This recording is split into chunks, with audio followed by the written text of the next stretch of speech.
All right, Matt, I don't know if you have any more specific keys and key matchups in this one, but I would like you to paint the picture of what a Lions victory looks like, and it probably wouldn't look a lot different than the way the way the Lions have won a lot of games this year. No, Brian, I think first and foremost, this team just has to continue to move the football down the field and have that explosive offense do what they do. You're talking about Jared Goff coming back to the Bay Area, of course, always loves doing that, wants to kind of get that monkey off his back in San Francisco. I know he's had some success in the past against the Niners when he was with the Rams, but again, taste in their mouth is a bad one from last year, and they want to go out there in that same stadium and win. So if they're continuing to spread the football around, whether it's St. Brown, whether it's Jamison Williams on a deep ball, whether it's Sam Laporta, Gibbs in the backfield, and now they showed some depth this past week with the injury to Montgomery, where Craig Reynolds got some touches and Sione Vaki. So they're using everybody. So I think number one, it's just keep the offense on the field and keep doing what they're doing, which is putting up 30 a game and leading the league. Number two is that Brock Purdy factor from a year ago. They allowed him to scramble way too much in that second half and get the Niners back into that game and obviously ahead to win. Limiting kind of those scramble drill plays with Purdy where it's that 3rd and 11 and they've got him bottled up and all of a sudden he goes for 17. That cannot happen. This past week, the Lions did a great job staying in their lanes on Caleb Williams, pressured him. He had a decent second half and had a couple of nice balls.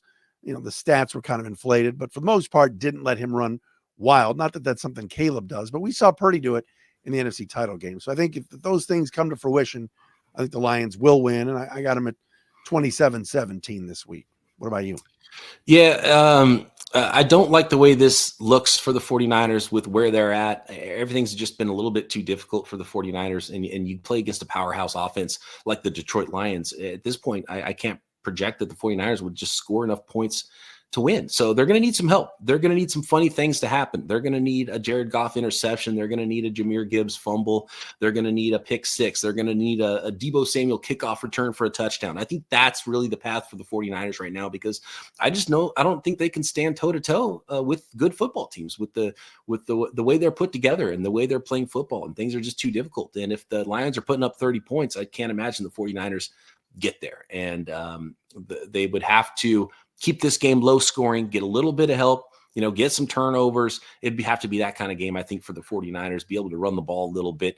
You might see a little wide back with Deebo Samuel in the backfield, and they would have to obviously make some big plays there and obviously not turn over the ball themselves. So, I think it would take some doing. And to be honest with you, Matt, when I look at this line, I was surprised how low it is. I think it should be more than 4 points. And I know the 49ers have a really strong contingency of people who put money on them. And so their lines might sometimes be skewed in their favor a little bit. I feel like this should be a touchdown line, right?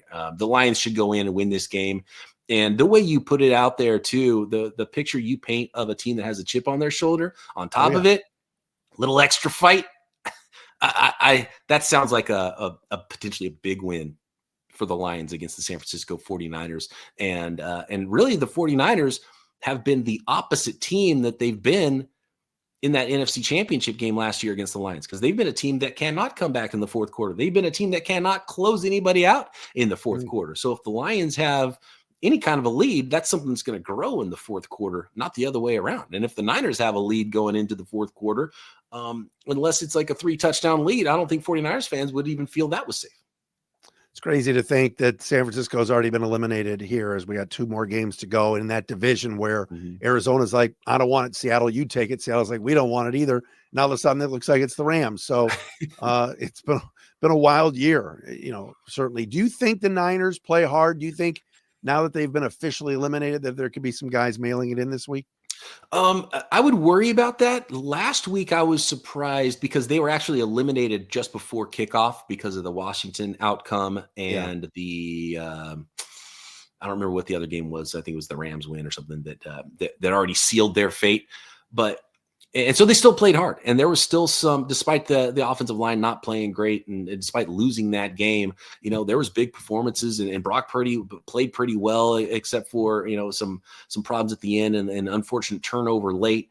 Deebo Samuel had his best game of the year, breaking tackles, looking like vintage Deebo. George Kittle was really good. There were some really good individual performances, and guys were out there playing hard.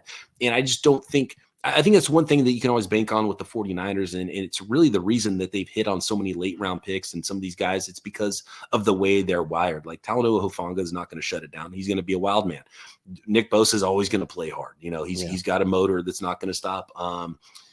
Brock Purdy has a lot of guts. He's not a guy that's going to lay down, and George Kittle's definitely wired the same way. So I don't think there's going to be a lot of quit in the 49ers, but I could see a game that starts to get out of hand for them, and then it's just like, okay. And the Niners at some point have to start seeing some other players and finding out who wants to be a part of the next team in 2025.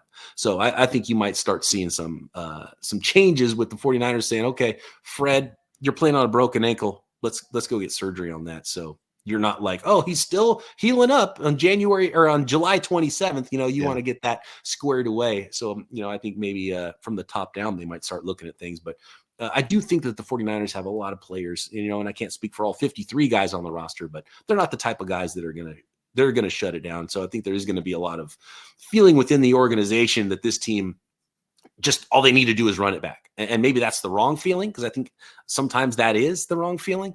But I think that's the vibe around the organization. We had the injury bug hit us. Let's add a few pieces and run it back. All right, Brian. Well, we'll see what happens on Monday night, my friend. Always a pleasure. Monday Night Football. I expect a big Lions win. It's not enough points.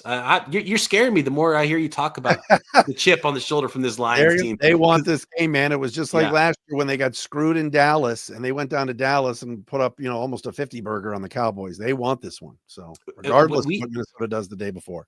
It reminds me of last year. We saw the 49ers do this to the Philadelphia Eagles, because they were mad about what happened in the previous NFC Championship game. They didn't have a quarterback, and they said this would have gone differently. And they went out on the field and proved how differently it would have gone. And if you get that sort of Lions football team out there, this could really get away from the San Francisco 49ers. This is the least confident I've been in a 49ers game coming into it this year, partly because of the way the 49ers are playing, but partly because who's on the other side in the Detroit Lions.